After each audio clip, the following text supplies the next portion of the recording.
Okay, let's kick it off. Galatians chapter 1, just 1 through 5.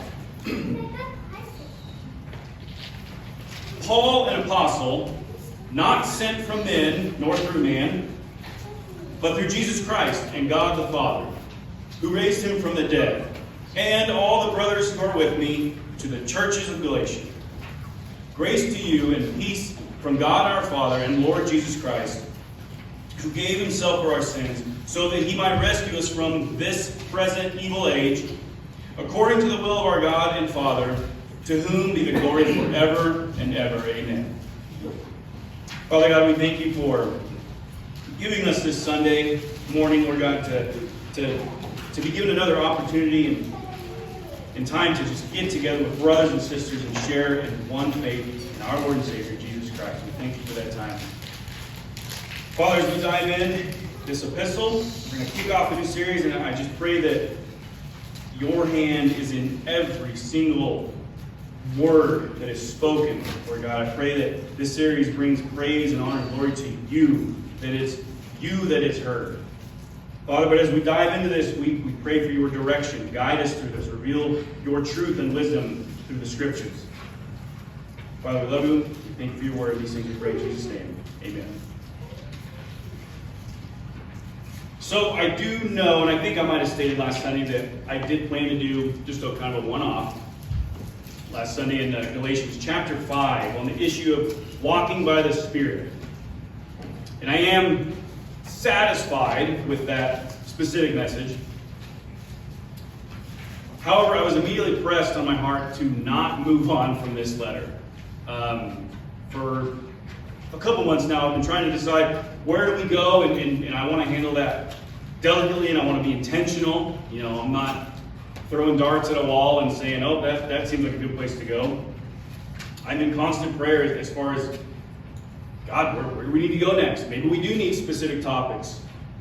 But it was pressed on me to just stay in this letter. And I did have every intention of leaving Galatians and going somewhere else. I had other topics that personally I want to speak on. But I just felt led to walk us through this entire letter. There is so much in this one that we need to chew on. There's so much in this that Paul wrote about that really should cause the Christian to celebrate. And there's a huge topic that is his main point that's kind of going to shadow everything in this letter that all Christians need to fully understand and embrace. And so with that, brothers and sisters, we are going to slowly walk through this entire letter. And I will say, just a little warning, if you're wondering, well, gosh golly, what do we do when we get to chapter 5 on the issue of walking by the Spirit? Because we just preached on it last week, right? Well, I'm actually going to go even slower on that topic, and we'll really chew on it when we get there. And so I say this, with any full book that we plan on going through, right, at any Sunday service, if you feel like you were getting bored or tired and need a break from the series, just let me know. I have a thick skin. I don't want to lose anyone if we mentally check out. Some preachers will go 2 years in a book, and that's fine. But if we need a break every 4 months, 5 months, whatever it is, just let me know. We can go pick a topic, we can come right back. If it's needed, we can take a break. Another warning I do want to give, this is another letter written by the Apostle Paul. So you do know he's going to kick us in the teeth. So buckle up and hang on. We're going to look at the introduction in this letter. And I want you to know how different it is from Paul's normal way of starting a letter and addressing a certain church or group of people. See, instead of with a nice, warm greeting, we see that Paul actually starts by stating his qualifications. That's kind of alarming, right? Like a police officer showing his badge, Paul opens up with exactly who he is, why he has the authority to deliver the message he's about to give. And so we look at verse 1 through 2, our first opening. Paul, an apostle, not sent from men, nor through man, but through Jesus Christ and God the Father, who raised him from the dead, and all brothers who are with me to the churches of Galatia.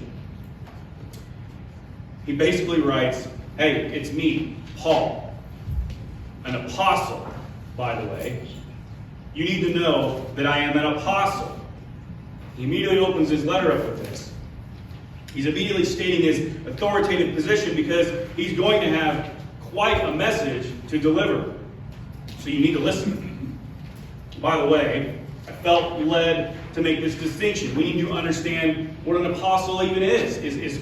Since Paul's making this claim, this statement, this opening statement, right? Showing his badge. This is what I am. This is what that means.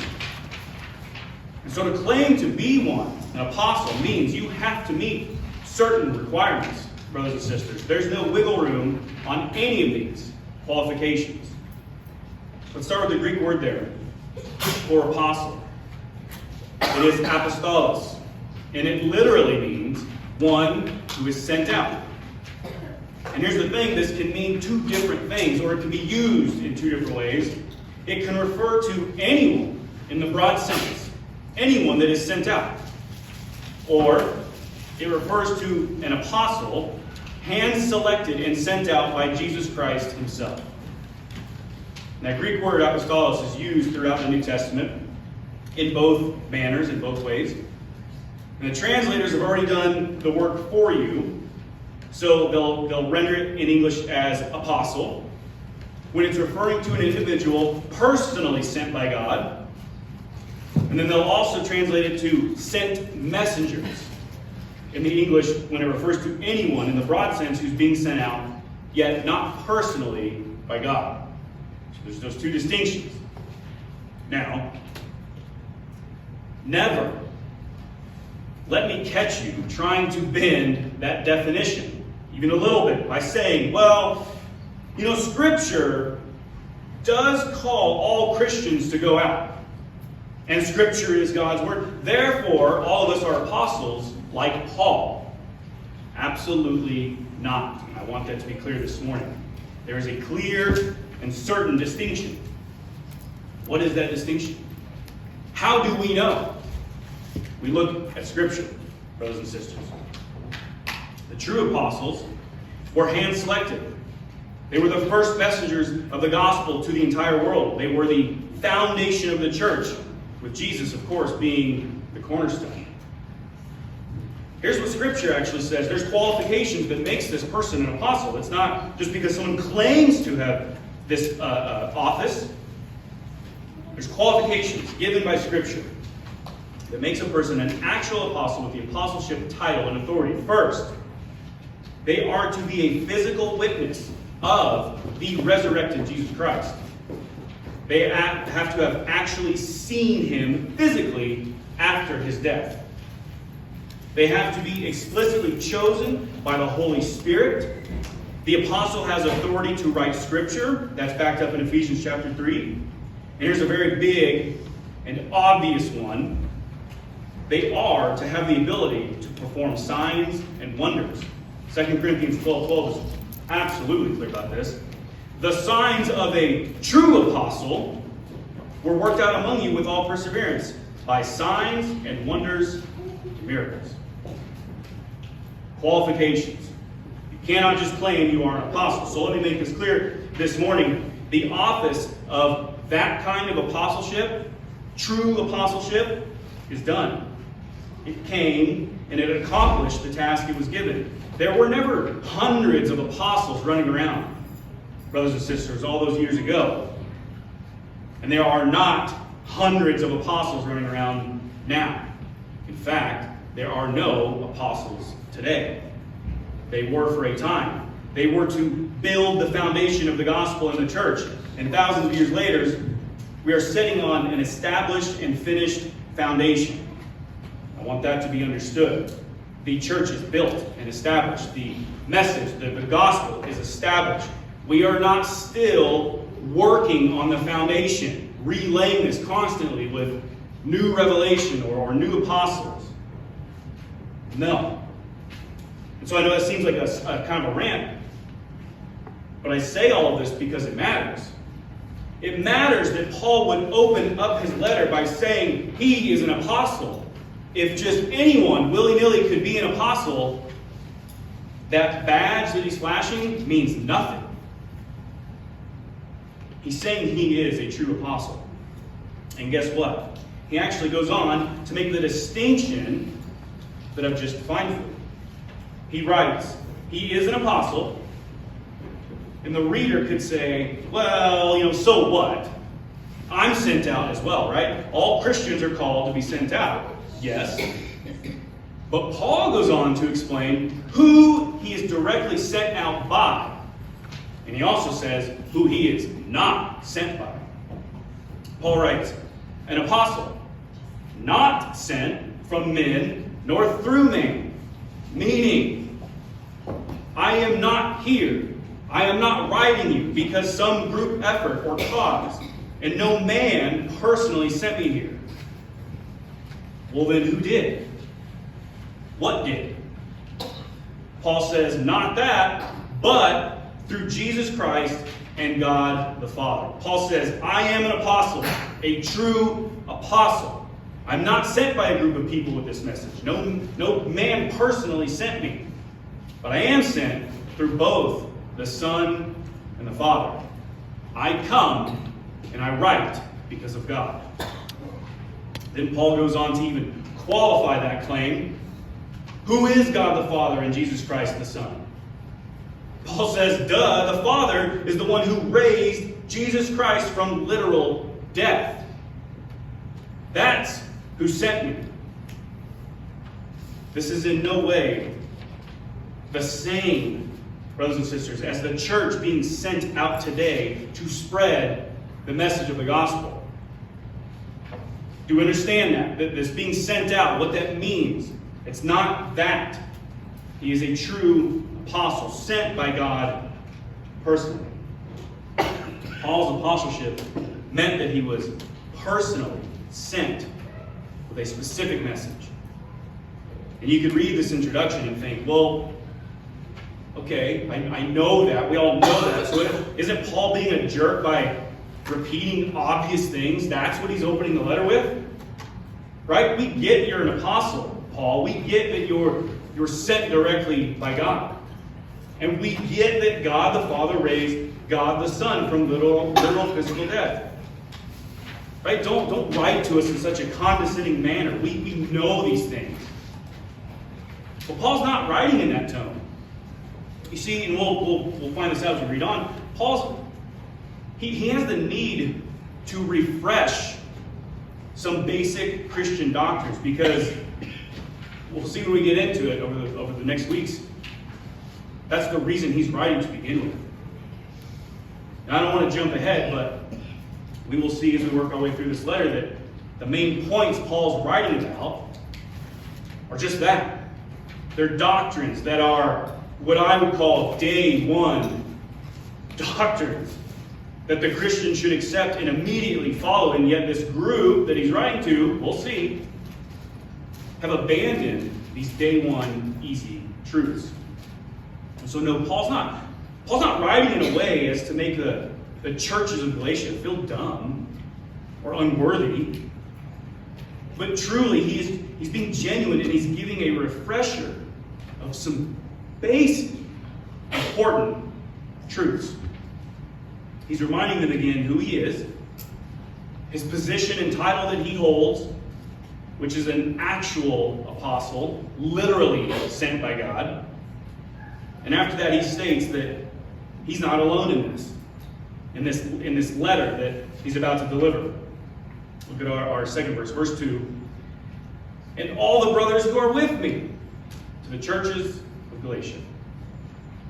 Paul's basically saying, look, everything I write in this letter to you, you can know, and you should know, that all of those that are in Christ Jesus and that I personally know, they agree and support me in this writing that I'm sending to you. You see, at this time, dear friends, he's in ministry. Full throttle. He's rocking and rolling. And this is during his travels, and he's writing and preaching, and in this ministry, he is with other brothers. He's not alone right now, as he sends this. He is saying, even those brothers that I'm with, currently in this ministry, on the road, they back and support what I'm seeing and why I'm writing to correct you.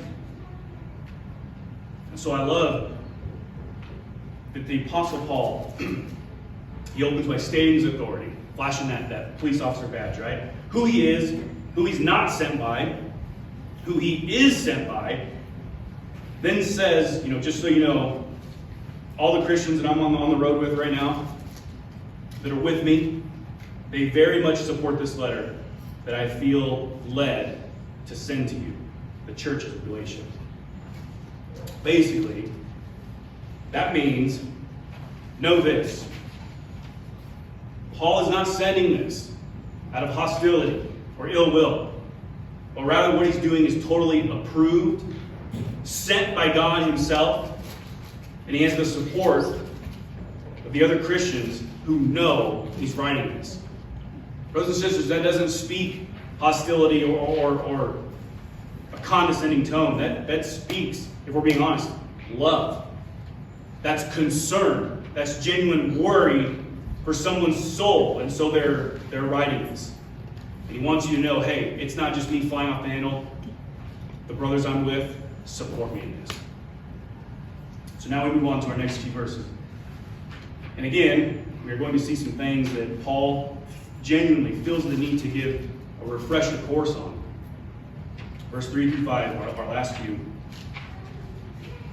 Grace to you and peace from God our Father and Lord Jesus Christ, who gave himself for our sins, so that he might rescue us from this present evil age, according to the will of our God and Father, to whom be the glory forever and ever. Amen. He immediately reminds this group that grace, actual grace and peace, right? This true peace comes from our God. And in this instance, he declares it to be so in the name of the Father and Jesus Christ. So again, dear friends, if the reader or the Christian even today wants to say Paul's being, his tone is just all wrong. I don't like this. It's condescending and it's rude and it's hateful. You can clearly see here that is not his intention. It's not his intention. We know this because he's using the one last statement before he, this hurts your feelings. Don't read the rest of the letter. Because he's using this last little line before he gets in there to be loving. To show that he's not coming with this hate or this ill will intention. He's using this part of the letter here to still let the reader know he's not hostile. He's coming from a place of true concern and true love. He's not wishing harm or punishment for the harsh rebuke. I'm not trying to water down what he's going to do. It's a harsh rebuke that's coming. But he's not wishing harm or punishment. But instead he wishes the reader grace and peace.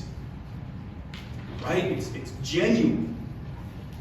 We know that because he brings this grace and peace in the name of the Father and our Lord Jesus Christ.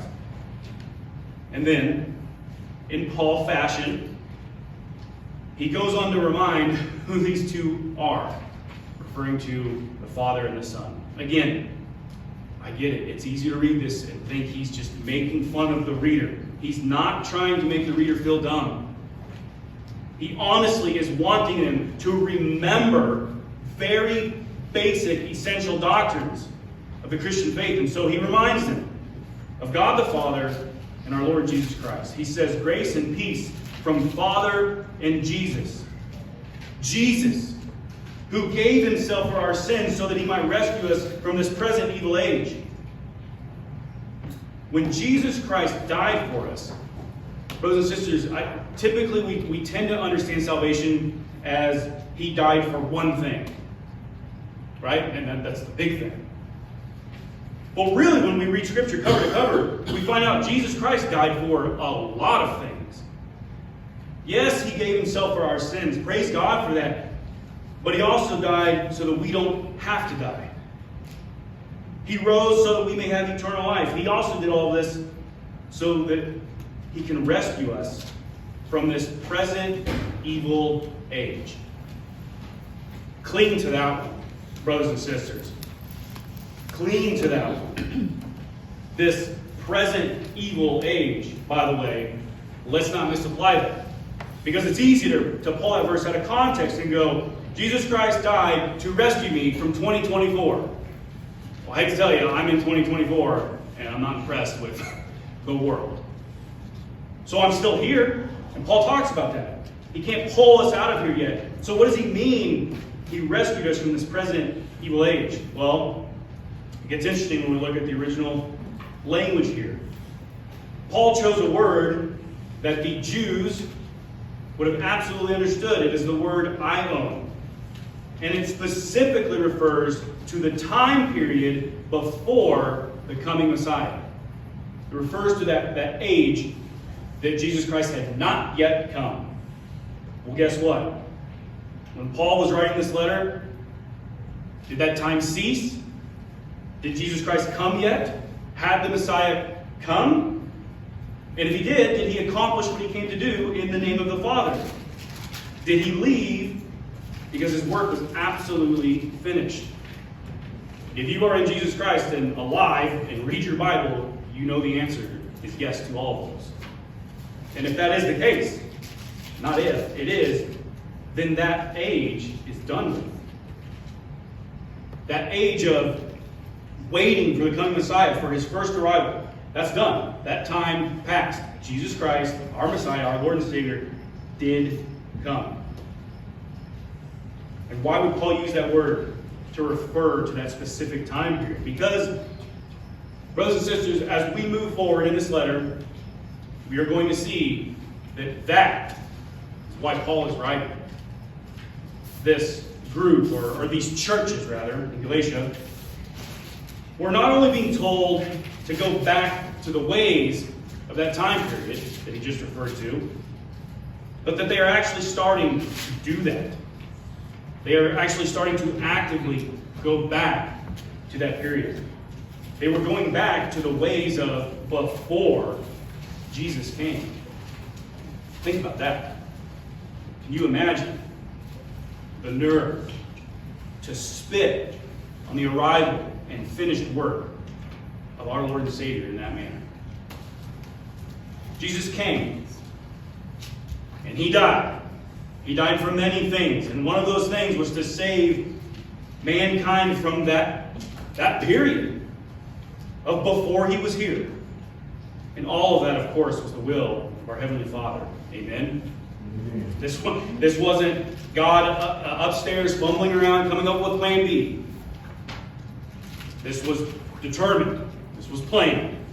All the will of our Father. And lastly, Paul closes with this. Verse 5. To whom, Heavenly Father, be the glory forever and ever. Amen. Again, another reminder or refresher from Paul. Moving forward, we will see why the apostle felt the need to remind the reader of just that. Right? Of, hey, no glory, by the way, will be yours. And you will not steal a second of it. It all goes to God. And don't forget it. Brothers and sisters, this is simply just our introduction to the letter of Galatians. And maybe we weren't challenged today or convicted. Don't get too comfortable, right? We're gonna chew on the rest of this letter. So maybe nothing was hard to chew on today. However, today's mission was to simply just set a foundation. I had to do some groundwork before we really dig in, and really that's what Paul is doing himself with this introduction. He's giving the reader some important and sure obvious refreshers of the Christian faith. Really, everything he opened up with, day one stuff, he's going to get into it. He opens up with his authoritative position that he is an actual, true apostle, not in the broad sense where the church is being sent out, but in the highest sense where he is personally called and sent by God himself. He then reminds the reader he doesn't come because of himself, or because of any man or a group of people, but because, again, of God who sent him. Paul reminds the reader of what God did, that he raised Jesus Christ from the dead. And Paul tells us that he has the full support of all the Christian brothers that he is currently on the road with in ministry. They support and back this letter. They are with him in the writing and sending of this, what's going to be a rebuke. So they, too, as well, see the concern and urgency of this letter. And he directs this letter in his opening to the churches of Galatia, so there's no confusion as to who this was for. And in a smart move, he lets them know he's not coming to be hostile. Right? Sort of a nice little man, I love you, but let's get into the real reason why I'm here. And he does this by telling the reader that he comes in true grace and peace from God. And then again, he reminds them about what Jesus Christ did. And that one of those things our Lord did specifically was rescue mankind from that age that was prior to his arrival. That time is done. That chapter's done. We fully understand and embrace that. That period is done. And that all of that was according to the will of God the Father. And in finishing his opening, he reminds us, the reader, that not one microscopic speck of glory will be refused by God. It will all go to him, and it will be forever and ever. And so with that, Wesleyan Bible Church, I hope we understand who Paul is, where he's coming from, who sent him, who did not send him. And we need to sort of understand that foundation that he sort of opened the letter with as we move forward into our new series on the letter of Galatians. Let's pray.